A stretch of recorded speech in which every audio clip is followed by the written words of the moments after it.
I need to lose another like 30 or so. Hey, can we rotate a camera around so we can see doing there drinking his... Now, is that a rabble-rouser? You're drinking a rabble-rouser. A rabble-rouser is a scoop of Beyond Tangy Tangerine with a pollen burst. Oh. Yeah, they were telling me, but I'm not sure if I'm ready for all that. I'll just take it one at a time. Hey, I had a rabble-rouser. Oh, there he is. Look at there. Look at right there. You can't even see doing there. I got my pollen burst right here, or what's left. Product placement, InfoWarsHealth.com is the new site with the discounts on it. There you go. Look right there, folks. You can see it. You can see it. Look. Well, I got some still left in there. This is all. Look at that. Here's to Badandi. Okay, that's enough. Let's now shift to the news portion of the transmission. Here we go. All right. Let's continue here. It's going to turn into a giant frat house, I can tell you right now. Welcome to the InfoWars Nightly News. I'm your host, Jakari Jackson. It's a good thing you don't drink, Jakari. None of them drink either. So, anyway, me neither, too. All right. Hey, what'd you think of the Bourne movie? What's the full name of it? The Bourne Legacy? Was that? Yeah, all of us went and saw it last night. I thought it was just amazingly accurate and good. Well, I mean, I didn't know anything about the live viruses they injected into him, I guess to give him, his super soldier abilities. I mean, I didn't know anything about that. But it had RFID chips, it had drones, it had, hacking cell phones, emails, all that kind of stuff. So, I mean, could you say a little bit about the viruses they were injecting? Well, sure. I mean, that's off real research. What the viruses do is they program them to destroy certain areas of the brain that would, say, have inhibition. You have like a governor in your body, so you won't try to pick up something that, say, is twice as heavy as you've seen the reports of a woman when her kid's under the car. Yes, you can pick up the car a little bit. Pick the car up because the kid's begging and squealing. I mean, that's real. I mean, that's how sometimes you see guys in the NFL that can suddenly jump over 20 people. I mean, it's just like you hit that spot and you're already, exercising, focused, and trained to do it. They have viruses that actually do that. The Pentagon admits it. They do all those testing you saw in that movie from pieces of intel and declassification. That's all real. Real. The drugs, the viruses, the programming, the dropping guys off at the Arctic Circle, all that's done. Oh, yeah? What you saw is real. I mean, I thought the first three were like really showing classified stuff. This is the first one I saw. I never saw the first, was it Matt Damon? Yeah, this is like a prequel that's following in parallel where Matt Damon comes from and like why they, try to kill him, but kill his girlfriend instead, and that's why he's going after him. And he's just a first-gen model. Okay. Because, since the 60s, they moved past headphones and drugs and programming to tell people you can do this and to kind of turn them into, well, you see the part where they have one of the guys there programmed, one of the lab staff, the doctors, to kill everybody, program mass shooters. I've got to do a proper review of this film. I mean, I was sitting there. The gunman that they had to put on the screen there, yeah, I remember that. And how they send the fake FBI agents there that are like, oh, we're worried you're going to commit suicide. And really, they're there to kill her. And they, Spoiler alert. Oh, yeah. I mean, whoa, that's how they do it. Yeah. I mean, that's it. We've got to research well, I guess it's Ludlum. But we've got to go back and research whoever's fine-tuning these because that movie's real. Yeah. It's like Dave Mustaine told me. He goes, you like the movie Spinal Tap? And I go, yeah. And he goes, it's real. It's based on like real bands, real people, real things. Never seen it. Yeah, turning it up to 11. Man, we're covering a ton of points here. Yeah. I mean, I like the movie, kind of breakdowns that you've been doing. I was going to ask you, I guess we can ask, live teleprompter free here. When the new Judge Dredd movie comes out, I'd like to do a review of that. Do whatever you want. There it is. I mean, we're all getting, direct orders from Tel Aviv here. I mean, as long as they clear it. I mean, that's just something. I'll ask Janet if it's okay with her. Did you see the article that the Hells Angels are suing Janet Napolitano? No. The Hells Angels actually, I don't want to put anybody on the spot. I have the article on my desk. If anybody can run and get that, that'd be super cool. Sure, just pull it up. Just pull it up. Hells Angels. Suing Janet Napolitano. They sued Mr. Napolitano. Well, what had happened is the Hells Angels are suing, I guess, Janet, because they want to bring in some members from other parts of the world, from other countries. And Janet, I guess, is saying that since the Hells Angels is a, criminal organization, which, I mean, they have been involved in some activities, but most guys are just there. The point is they're going to set a precedent with them where now if you haven't paid your taxes, no judge, no jury, you can't leave the country or come back in. It's controls like in Germany, checking the papers. But now it's a face scan, a license plate scan. Yeah. No, I saw the report. I meant to cover it actually today. I'm glad you brought it up. And that's why we're getting all these reporters in here, is so you guys can cover all this interesting news, because that's what this is all about, is total oppression. And, the Hells Angels certainly had engaged in some criminal activities that are nothing compared to the big banks. But oh, there it is, yeah.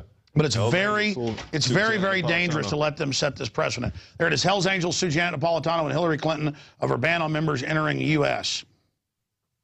Yeah. Man, this is ridiculous, Alex. Well, I mean, it's extrajudicially, too. They just say that, I mean, we all know the Hells Angels have been involved in some, criminal activity. It doesn't matter. They're setting up a total control grid so that they can keep us from traveling. I'm sorry, go ahead. Oh, no. I mean, that you read pretty much the gist of it. Let me go over it. Go ahead. They've got an ongoing case here, teleprompter free here, and I'm trying to read over. Let's see. The motorcycle group also seeks to have its criminal organization designation removed. So I guess if they say that you're a criminal organization, you're a criminal organization. On the other hand, the lawsuit recognizes that Homeland Security and the Department of State made an agreement to define the Hells Angels as a known criminal organization in the Department of State Foreign Affairs manual, thus making them ineligible to obtain visa. Yeah, I mean, the whole thing's a joke. They let all the big Russian mafias, Mexican mafias in here. The government gives them guns. The bird comes in, so yeah, why not? There you go, the real global crime syndicate. Let's go ahead and hit your other stories here. Okay, we got one here from Mail Online. Mobile phone companies can predict future movements of users by building a profile of their lifestyles. This one's from the Mail Online. Scientists have found a way of predicting an individual's future movements by analyzing information on their mobile phone. A team of computer scientists at the University of Birmingham successfully predicted future locations with an error margin of just 60 feet, which has fueled fears of privacy invasion. Skip down to the bottom of it here. The team also expressed hopes of their algorithm could be used by police forces in prediction of future location of criminal events. There you go. Total pre-crime. And so understand, the internet surfing, where you're going, just the locator on your phone where it triangulates with satellite via the cell towers is creating, and this is years ago. Within 60 feet. Yeah, exactly. Over 97% accuracy when tracking individuals and 93% accuracy, this is an old number, in groups. They know what groups are going to do.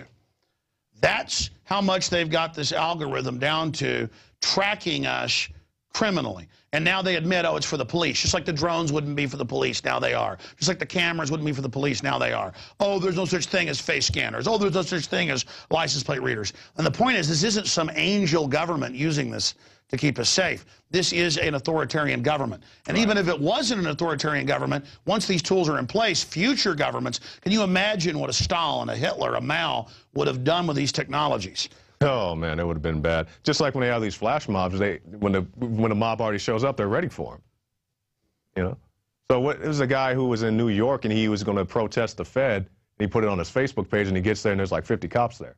Yeah, no, it's a crystal ball. You're looking into the internet, you think that you're getting information from Google, but it's really getting information from you. Right. And, the TiVos are tracking you. Everything's tracking you. And now the CIA director has said, oh, well, we're all the new appliances. You go to the store to buy a washing machine. Yeah, I mean, my wife wanted a washing machine, and we had to special order one that wasn't all smart this, smart that, hooked into the smart meter, tracking us. Yeah, everything's coming out where you pay for it in the cost, but it's just tagged on. It's embedded inside of it. It's where we are. Well, it's a really serious situation given the corrupt elite, these type of powers. And that's why they're so arrogant. You add that to a dumbed-down public, it's a recipe for disaster. Up next, Jakari. All right, this one's out of the Associated Press. Alabama man fights to keep his buried wife in front yard. This is a very interesting story. James Davis said he was only abiding by Patsy Davis's wishes when he buried her outside their log home in 2009. Yet the city sued to move the body elsewhere. And why would the city want to do such a thing? City Attorney Parker Edmondson, we're not talking about a homestead. We're not talking about someone who is out in the country on 40 acres of land. Mr. Davis lives in downtown Stevenson, so I guess it matters where you live, whether or not your rights will be respected. Continuing on, after his wife died in April 18, 2009, the city council rejected Davis's request for a cemetery permit. The decision came even though the county health department signed off on the residential burial, saying it wouldn't cause any sanitation problems. So you see Mr. Davis caught in between, you know, the rock and the hard place. The city council says he can't, but the health department says he can. And you know how stringent the health department can be. So he had to, you know, forego the council of the city council and just go ahead and bury his wife. And we actually have a video of that. She said this is where she wanted to be, and could she be put here? Her final wish, be buried in the front yard of their home. And I told her, yeah. I didn't think there'd be any problem. But there was. The city council rejected Davis's request for a cemetery permit for his property. The decision came after the county health department signed off on the burial, and Davis ignored it. Yeah, we tried. So Alex, I was going to ask you, is it legal for this guy to bury his wife in his front yard? Could he, I mean, if he couldn't bury his wife, could he bury his dog in his front yard? It depends on the state laws. It depends on if the city ordinances are in compliance with the state laws. But if the health department ruled that the way the city rules were written that he could do it, he should have been able to. Yeah. But it shows an obsession with bureaucrats to go after the lemonade stand or to go after the, you know, woman buried in the house she's lived in her whole life. And that's a rural area. They call it downtown. Give me a break. Looks like Mayberry. This obsession with hammering down on little people to keep us in line. That's a criminal instinct by government. Now, the city councilman made the remark, if he lived on 40 acres, it would have been different. So yeah, let's say he lived on 40 acres and he wanted to turn his 40 acres into a cemetery. If he had the proper paperwork, you know, do you think he'd be able to do something like that? Again, it depends on the local rules. It just shows that bankers can rob trillions.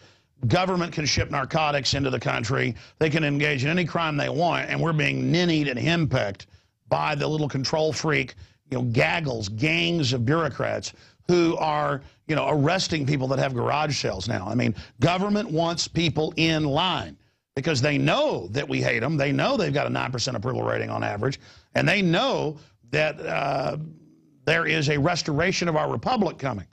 And so they're trying to get all mobbed up and armed up against us.